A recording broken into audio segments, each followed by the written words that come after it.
Hello friends, welcome to చందమామ కథలు by RK. చందమామ కథల ప్రపంచంలోకి వెళ్ళిపోదామా? ఇప్పుడు చెప్పబోయే కథలలో మొదటి కథ, చిక్కులో పడిన నక్క. ఒక అడవిలో ఒక కాపు నివసిస్తూ ఉండేవాడు. అతను కొంతమేర దున్ని ఆకుకూర మడులు వేశాడు. అవి చాలా ఏపుగా చక్కగా పెరిగాయి. కానీ రోజు రాత్రిపూట ఒక కుందేలు వచ్చి వాటిని తినమరిగింది. ప్రతి రాత్రి ఎవరో వచ్చి తన ఆకుకూరలు తినిపోతూ ఉండడం గమనించి కాపు ఒకనాడు ఉచ్చుపన్నాడు. ఆ ఉచ్చును గమనించగా కుందేలు ఆ రాత్రి అందులో చిక్కుకున్నది. దాని నుంచి తప్పించుకునే ఉపాయం కనిపించలేదు కుందేలుకు. తెల్లవారుజామున కాపు వచ్చాడు. కుందేలును చూసి, ఓహో దొరికావా, రోజు నా ఆకుకూరలు తినిపోతామనుకున్నావా, ఉండు నీ సంగతి చెప్తాను అని కుందేలుకు బుద్ధి చెప్పడానికి గాను చింతబరికలు తీసుకురావటానికి వెళ్ళాడు. తప్పించుకోవటానికి ఏ ఉపాయం తోచలేదు కుందేలుకు. ఈవేళ నాకు మూడింది. పొద్దున్నే లేచి ఎవరి మొహం చూశానో అనుకుని కుందేలు కదలక మెదలక కూర్చున్నది. సరిగ్గా ఆ సమయానికి నక్క అట్టుగా వచ్చి కుందేలును చూసి, ఓహో కుందేలా, ఇక్కడ కూర్చున్నావేం, నీ మెడకు ఆ ఉచ్చు ఏమిటి అని అడిగింది. కుందేలు పొట్ట చేతబట్టుకుని నవ్వుతున్నట్టు అభినయిస్తూ, భలే గమ్మత్తు, పిల్లలకి సుస్థిగా ఉండడం చేత సాతాన వైద్యుడిని అడిగి 4 కస్తూరి మాత్రలు తీసుకొద్దామని వెళుతూ ఉంటే ఆవోత ఎదురై, మా అమ్మాయికి పెళ్లి చేస్తున్నాం, నువ్వు రాక తప్పదు అన్నది. నేను తొందర పని మీద వెళుతున్నాను కానీ ఈసారికి నన్ను వదిలేయి అన్నాను. కాదు, కూడదు, పెళ్లికి వస్తే తప్ప ఊరుకునేది లేదు అని ఆవోత నన్ను నిర్బంధ పెట్టింది. సరే, నా పని పూర్తి చేసుకుని వస్తున్నాను అని చెప్పాను. కానీ ఆవోత వింటేనా? ఆవోత నన్ను నమ్మక ఇక్కడ కట్టేసి పెట్టి నన్ను తీసుకురావటానికి ఎవరినన్నా పంపిస్తాను అని వెళ్ళిపోయింది. అది సంగతి.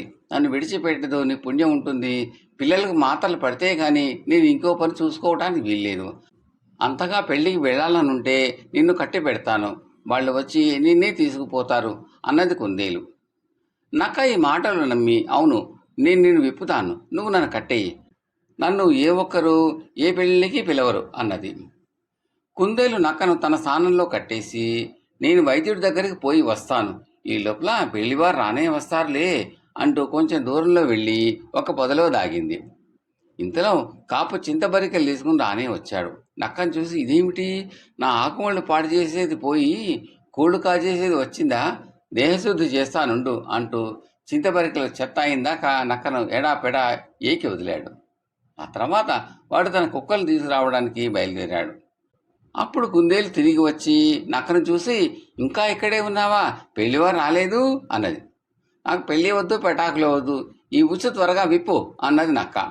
కానీ కుందేలు తాసారం చేసి ఆ కబుర్లు ఈ కబుర్లు చెప్పసాగింది. వెంటనే ఉచ్చు విప్పితే నక్క తనను బతకనివ్వదు. కొంతసేపటి దూరాన కాపు కుక్కలు కనబడడం చూసి కుందేలు నక్కను సమీపించి ఉచ్చు విప్పింది. కుక్కలు అరుస్తూ సమీపిస్తున్నాయి. నక్క బలం కొద్దీ పరిగెత్తి పారిపోయింది. కుందేలు కూడా ఇంకో దిక్కుగా పారిపోయి పొదలో దాక్కుంది. కథ సమాప్తం. రెండవ కథ, నాస్తికుడు దైవభక్తి. ఇది బేతాళ కథ.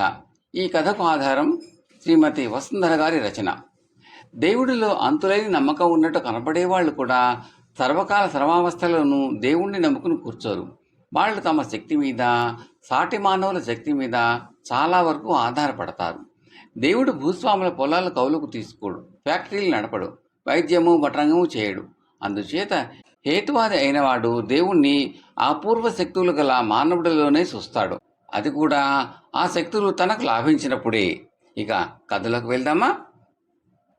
పట్టువదలని విక్రమార్కుడు చెట్టు వద్దకు తిరిగి వెళ్ళి చెట్టుపై నుంచి శవాన్ని దించి భుజాన వేసుకుని ఎప్పటిలాగే మౌనంగా శ్మశానకేసి నడవసాగాడు. అప్పుడు శవంలోని బేతాళుడు రాజా, ఒక మనిషి ఆస్తికుడైనా అవుతాడు లేదా నాస్తికుడైనా అవుతాడు, కానీ రెండూ అయిన వింత మనిషి కథ చెప్తాను, శ్రమ తెలియకుండా విను అంటూ ఇలా చెప్పసాగాడు. ఒకానొక నగరంలో రామన్న అనే ఆస్తిపరుడు ఉండేవాడు. ఆయన కష్టాలలో ఉన్నవారికి, పేదలకు సహాయపడుతూ దయగలవాడుగా పేరు పొందాడు. అయితే అతను పరమ నాస్తికుడు. అతనికి గుళ్ళల్లో దేవుళ్లకు పూజలు చేయటంలో ఏమాత్రం నమ్మకం లేదు. ఇతరులకు చేతనైన సాయం చేయడంలోనే మానవ జన్మకు సార్థక్యం ఉందని ఆయన గట్టిగా నమ్మేవాడు. ఒకసారి రామన్న రెండో కొడుకు ఏదో వింత రోగం పట్టుకుని మాట పడిపోయింది. నగరంలోని వైద్యులు ఎవరికీ కూడా ఆ రోగం ఏమిటో అంతు చిక్కలేదు. రామన్న బంధువులు మిత్రులు కూడా ఏకకంఠంగా నువ్వు నాస్తికుడివి, దేవుడిని నువ్వు పరీక్ష చేస్తున్నాడు, అపచారం అయిపోయిందని లెంపలేసుకుని దేవుడికి మొక్కుకో, నీ కొడుకు నయం కావచ్చు అన్నారు. నాస్తికుడైన కారణంగా నేను దేవుడికి కానీ మనిషికి కానీ చేసిన అపచారం ఏమీ లేదు. తనను నమ్మని వారిని వేధించేవాడు ఏం దేవుడు? నేను మాత్రం దేవుని ఏమీ కోరను అని రామన్న అందరికీ స్పష్టంగా చెప్పేశాడు. ఈలోగా ఆ దేశంలో ఒక ప్రత్యక్ష దైవం వెలిశాడు. ఆ స్వాముల వారు ఎన్నో మహిమలు గలవాడని, గుడ్డి వాళ్లకు చూపు కూడా తెప్పించాడని గోలగోలగా చెప్పుకున్నారు. రామన్న భార్యకు ఆశ కలిగి మనవాణ్ణి స్వాముల వారికి చూపింతాం, వాడి జబ్బు నయమవుతుందేమో అన్నది భర్తతో. మనిషి దేవుడు కావడం ఏమిటి? సన్యాసులు రోగాలు నయం చేస్తే ఇంక వైద్యము దేనికి? ఇదంతా మోసం, నేను నమ్మను అన్నాడు రామన్న.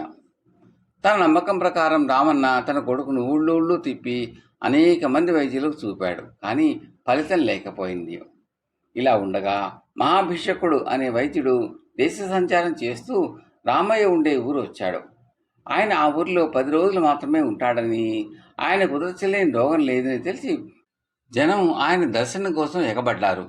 రామన్న కూడా తన కొడుకును ఆయనకు చూపించాడు. ఆయన కుర్రవాడిని పరీక్షించి 3 గుళికలిచ్చి రోజుకు ఒకటి చొప్పున వేయమన్నాడు. మొదటి గుళికకే కుర్రవాడి నోరు పెగిలి కాస్త చిన్న చిన్న ధ్వనులు చేశాడు. 2వ గుళికతోనే వాడి మాట పూర్తిగా వచ్చేసింది.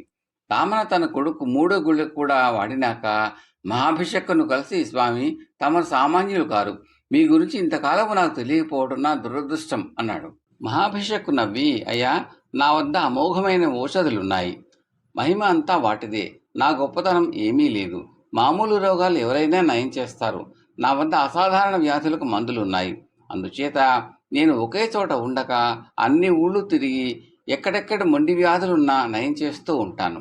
వైద్యానికి ప్రతిఫలంగా ఎవరిది ఇచ్చినా అంతే పుచ్చుకుంటాను. ఆ డబ్బు నా సంచారణకయ్యే ఖర్చుకు పనికి వస్తుంది అన్నాడు. రామన్న ఆయనకు 1000 వరహాలిచ్చి ఆయన కాళ్లపై పడి, స్వామి, ఇంతకాలము భగవంతుడు అనేవాడు లేడు అని అనుకునేవాడిని, కానీ ఆ భగవంతుడే మీ రూపంలో వచ్చి నా కొడుకు నయం చేశాడు, మీరే ఆ భగవంతుడు అన్నాడు. మహాభిషకు రామన్నను లేవదీసి, నీకు దేవుడిలో నమ్మకం లేదా? అయితే నువ్వు ప్రత్యక్ష దైవం స్వాముల వారిని చూసి ఉండవు. ఆయన దర్శనం చేసుకుంటే నీకు దేవుడిలో తప్పక నమ్మకం కలుగుతుంది. ప్రత్యక్ష దైవం ఆయన ఒక్కడే, నేను ఆయన భక్తుణ్ణి, ఆయన ఆదేశం మీదనే నేను ఇలా దేశ సంచారం చేస్తున్నాను, ఒకసారి ఆయన చూసిరా అన్నాడు. మహాభిషకు చెప్పాడు కదా అని రామన్న స్వాముల వారిని దర్శించి వచ్చాడు. ఆయన భార్య స్వాముల వారి గురించి అడిగితే, ఆయన మనలాంటి వాడే, ఆయనను దేవుడు అని ఎందుకు అనుకుంటున్నారో నాకు తెలియదు, ప్రత్యక్ష దైవం అంటే మహాభిషక్కు ఒక్కడే అన్నాడు రామన్న. బేతాళుడి కథ చెప్పి, రాజా, రామన్నను ఆస్తికుడు అనాలా నాస్తికుడు అనాలా? ఎన్నడూ గుడికి వెళ్ళి దేవుడికి దండం పెట్టనివాడు మహాభిషక్లో దేవుణ్ణి ఎందుకు చూడగలిగాడు? తనలో ప్రత్యేకత ఏమీ లేదని, ప్రత్యక్ష దైవం స్వాముల వారే దేవుడు అని సాక్షాత్తు ఆ మహాభిషకే స్వయంగా చెప్పిన ఆ స్వాముల వారిలో దేవుణ్ణి ఎందుకు చూడలేకపోయాడు? ఈ సందేహానికి సమాధానం తెలిసి కూడా చెప్పకపోయావో నీ తల పగిలిపోతుంది అన్నాడు. దానికి విక్రమార్కుడు, దేవుడికి ప్రమాణాలు లేవు, ఎవరికి దేవుడు ఏ రూపంలో ఎందుకు కనిపిస్తాడో చెప్పలేము. వేరువేరు మతాల వాళ్ళు ఒకరి దేవుణ్ణి మరొకరు నిరాకరించి ఇతర మతాల వాళ్ళను నాస్తికులు అంటారు. రామన్న ఇతరులకు ఉపకారం చేసే గుణం కలవాడు, దేవుడిలో పూర్తి నమ్మకం కలవాడు, భారాలని దేవుడికే వదులుతాడు. ఇలా చేయని కారణం చేత రామన్న నాస్తికుడు. దేవుడు చెయ్యలేని, ముక్కుబడులకు కూడా నయం కాని రోగాలను నయం చేయటమే దీక్షగా పెట్టుకున్నవాడు మహాభిషక్కు. కనుక రామన్నకు ఆయనలో దేవుడు కనిపించాడు. తనను వెతుక్కుంటూ వచ్చే జనానికి ఉపదేశాలు చేసే స్వాముల వారిలో అతనికి మామూలు మనిషే కనిపించాడు, ఇందులో వైరుధ్యం ఏమీ లేదు అన్నాడు. రాజుకి ఈ విధంగా మౌనభంగం కలగగానే బేతాళుడు శవంతో సహా మాయమై తిరిగి చెట్టెక్కాడు. కథ సమాప్తం. తరువాతి కథ పతివ్రత. ఈ కథను రాసిన వారు శ్రీ సత్యరాజు గారు. ఒక గ్రామంలో రైతు దంపతులు ఉండేవారు. వారికి ఒక ఇల్లు, కొంత పొలము ఉండేవి. పొలం మీద వచ్చే గింజలతో వారికి ఏ కష్టాలు లేకుండా జీవితం సుఖంగానే గడిచిపోతున్నది. రైతుకున్న చిక్కల్లా ఏమిటి అంటే అతని భార్యకు అమితమైన మతిమరుపు. ఈ క్షణం చెప్పిన మాట మరుక్షణం మర్చిపోయేది. అందువల్ల రైతుకు చాలా ఇబ్బందిగా ఉండేది. అయినా అతని భార్యను ఏమీ అనలేక సహించి ఊరుకుంటూ వచ్చాడు. ఒకరోజు రైతు పొలం పనులు ప్రారంభించడానికి బయలుదేరి వెళ్తూ తన భార్యతో జాము పొద్దెక్కేసరికి అన్నం కట్టుకుని పొలానికి రమ్మని చెప్పి కూలీలను వెంట పెట్టుకుని వెళ్ళిపోయాడు. భార్య సరే నన్ను తల ఆడించింది. కొంచెం సేపు అయ్యాక పొరుగింటి మనిషి వచ్చి రైతు భార్యతో ఏవేవో కబుర్లు పెట్టుకుంది. ఆ కబుర్లతో రైతు భార్య తన భర్త భోజనం మాట మర్చిపోయింది. జాము పొద్దు ఎక్కనే ఎక్కింది. ఇంకా కబుర్లు పూర్తి కాలేదు. పొరుగింటి మనిషి వెళ్ళిపోయాక రైతు భార్యకు తన భర్త చెప్పిన మాట గుర్తుకొచ్చింది. అప్పుడు ఆమె గబగబా వంట పని ప్రారంభించింది.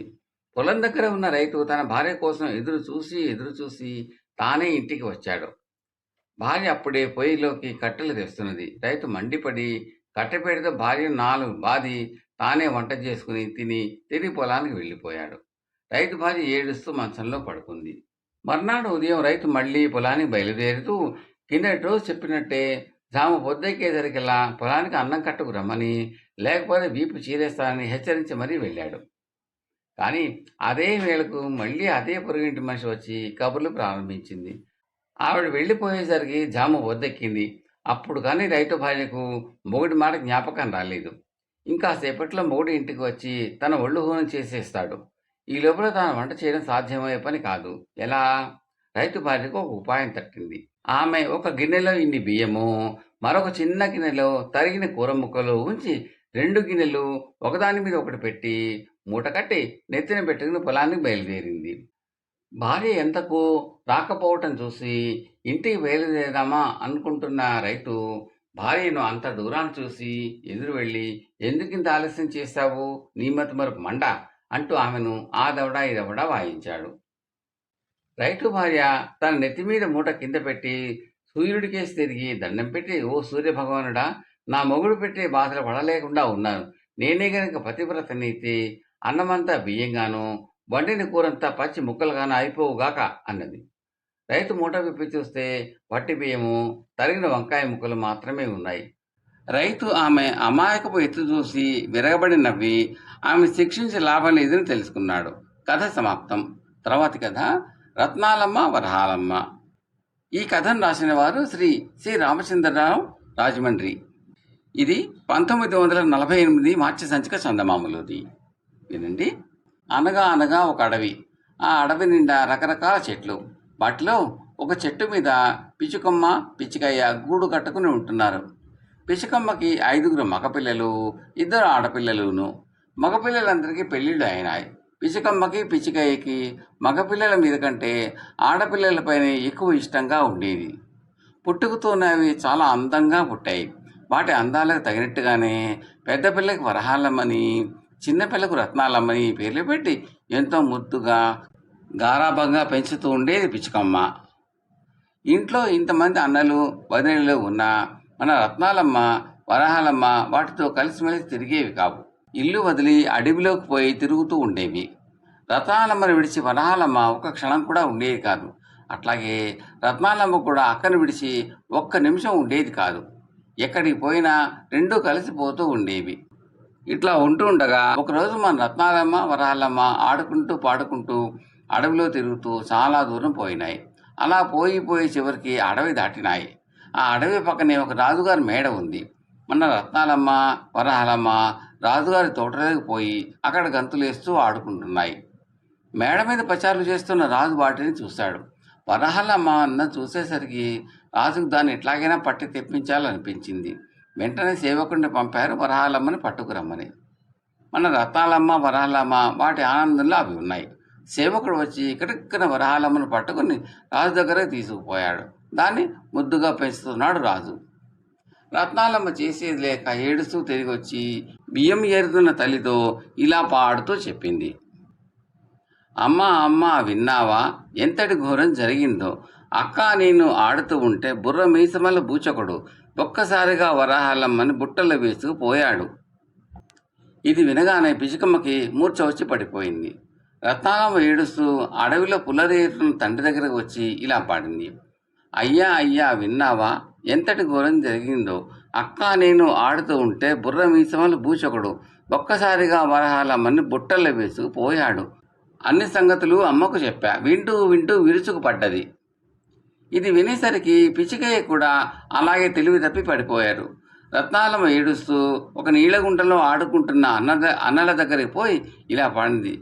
విన్నారవో అన్నాయిలు ఎంతటి ఘోరం జరిగిందో. అక్క నేను ఆడుతూ ఉంటే బుర్ర మీసంలో భూషకుడు ఒక్కసారిగా వరహాలమ్మని బుట్టలో వేసుకు పోయాడు. ఆ సంగతిని అమ్మకు చెప్పా. వింటూ వింటూ విరుచుకు పడ్డది. ఆ వార్తలోనే అయ్యకు చెప్తే అయ్య కూడా పడిపోయాడు. ఇది వినేసరికి వరహాలమ్మ అన్నలు కూడా గుంటలోనే వాళ్ళు తెలివి తప్పి పడిపోయారు. ఆ తర్వాత రత్నాలమ్మ వదిలిన దగ్గరికి వచ్చి ఇలా పాడింది. విన్నారావో వదిలినారా ఎంతటి ఘోరం జరిగిందో. అక్క నేను ఆడుతూ ఉంటే బుర్ర మీసమల బూచకుడు ఒక్కసారిగా వరహాలమ్మను బుట్టలు వేసుకు పోయాడు. ఆ సంగతిని అమ్మకు చెప్పా. వింటూ వింటూ విరుచుకు పట్టది. ఆ వార్తని అయ్యకు చెప్తే ఆయన కూడా పడిపోయాడు. అన్ని సంగతులు నీ అన్నలకు చెప్పా. చెప్పగా నీకు నేను చెప్పేది వారు కూడా పడిపోయారు. ఇది వినేసరికి రత్నమ్మ వదినలు కూడా మూర్చిపోయారు. ఇలా అంతా మూర్చిపోయేసరికి రత్నాలమ్మకు ఏం చెయ్యాలో తెలియలేదు. ఏడుస్తూ కూర్చుంది. కానీ అలా కూర్చుంటే మరి తిండి ఎలాగా? అందుకని రత్నాలమ్మ ఒక టెంకాయ చిప్ప పుచ్చుకుని అడవి దాటి రాజుగారు ఉన్న పట్టణానికి వెళ్ళింది అడుక్కోవటానికి. అడుక్కుంటూ ఇలా పాడుతూ వీధులన్నీ తిరిగింది. అమ్మల్లారా అయ్యల్లారా విన్నారామి ఇది ఘోరం. అక్కకు కలిగిన ఇక్కట్టుని ఆదుర్తాతో అమ్మకు చెబితే వింటూ వింటూ విరుచుకు పట్టది. అదంతా మా అయ్యకు చెప్తే ఆయన కూడా పడిపోయాడు. అన్నలకు ఈ వార్త చెప్పా. అన్నలు అణిగిపోయేది. తిరిగి వచ్చి మా వదినలకు చెప్పా. వదినలకు కూడా ఒరిగిపోయేది. అయ్యల్లారా అమ్మల్లారా విన్నారామి ఇది ఘోరం. దిక్కుమాలిన పక్షినైనా నా కుక్క గింజ ముష్టేయండి అని. ఈ పాట వినేసరికి పట్నంలో ఉన్న వాళ్ళకి జాలి వేసింది. అంతా తలో గుప్పిడి గింజలు తెచ్చి రత్నాలమ్మకు వేశారు. రత్నాలమ్మ అడుక్కుంటూ రాజుగారు మేడ దగ్గర కూడా వెళ్ళి మేడకు ఎదురుగుండా కూర్చుని వెనకటి మాదిరిగానే పాట మళ్ళీ పాడింది. ఈ పాట మేడలో ఉంటూ ఉన్న వరహాలమ్మ విన్నది. రత్నాలమ్మ గొంతును వెంటనే పోల్చుకోగలిగింది. వెంటనే ఒక గిద్దెలో బియ్యం పోసుకుని రత్నాలమ్మ దగ్గరకు వచ్చింది. వరహాలమ్మను చూడగానే రత్నాలమ్మకు ప్రాణం లేచి వచ్చింది. అమాంతం వరహాలమ్మను పట్టుకుని పరుగున వాళ్ళ అమ్మ దగ్గరకు వచ్చేసి ఇలా పాడటం మొదలుపెట్టింది. అన్నల్లారా వదినల్లారా అమ్మ అయ్యా లేవండోయ్ వరహాలమ్మ వచ్చేసింది అని. రత్నాలమ్మ ఇలా పాడగానే పిచ్చుకమ్మ లేచి కూర్చుంది. అడవిలో పుల్లలేరుతున్న పిచ్చికయ్య పరుగును గూటికి వచ్చాడు. అన్నలు వచ్చారు, వదినలు వచ్చారు. అంతా ఆనందంలో అడవంతా మారుమోగేటట్లుగా పాడసాగారు. ఇక కథ కంచికి మనం ఇంటికి. కథ సమాప్తం. ఈ కంటెంట్స్ మీకు నచ్చితే లైక్ చేయండి, బంధుమిత్రులు షేర్ చేయండి, సబ్స్క్రైబ్ చేసి గంట సభల్లో కాల్ కూడా అనుకోండి. ఇలా చేయడం వల్ల నేను పెట్టబోయే తదుపరి వీడియోలన్నీ కూడా మీరు చూసి ఆనందించవచ్చు. ఈ కథలపై మీ విలువైన అభిప్రాయాలను తప్పక కామెంట్లో తెలియజేయండి. Thank you very much.